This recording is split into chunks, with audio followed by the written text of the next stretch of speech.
কি কিছু মনে পড়ে? লবিটা কেমন চেনা চেনা না? জানি না এই ভাইটা কে ছিল, নাজও কি গেম খেলে কি না। জানি না কি কারণে এই রেকর্ডটা আমি করেছিলাম, এখনো আছে। আমার প্রোফাইল দেখতেছিলাম, হয়তো বা এই দিনটার কারণেই যে একদিনে আমার এই ভিডিওটা দেখবো, প্রোফাইলটাকে দেখবো, হয়তো বা তারই কারণে আমি সেই প্রোফাইলটা দেখছিলাম, তারপরে রেকর্ডটা করছিলাম।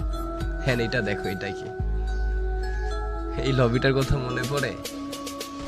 এখানে আহ দেখো প্লেয়ারগুলাকে, দেখো কি সব ডিস পরে আসে। কেউ কি কারোর লোল মারতেছে এখানে? দেখো তো, সবাই নিজের মতো দুষ্টামি ফাইজলামি লাফালাফি করতেছে। আর এখনকার লবিতে যদি দেখে একটা প্লেয়ার ভালো ড্রেস আপ পরা, ভালো লেভেল বা গেম মাস্টার প্লেয়ার বা হোক সেটা ভিভেজ, কখন তারে লুল মারবে, কখন তারে ইনসাল্ট করবে, অপমান করবে, বা কখন বলবে শালা বটের বাচ্চা খেলবি 1v1।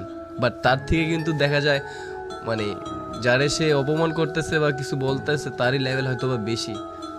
এইসব দেখার পরেও বলবে এই বটের বাচ্চা কাস্টম খেলবি। এটাই 2023-24 ফ্রি ফায়ার মানুষদের মেন্টালিটি, আর 2017-18-19-এর প্লেয়ারদের মেন্টালিটি কতটা চেঞ্জ ছিল। এই জন্যই মানে আগের গেম প্লেগুলো, আগের মানুষগুলা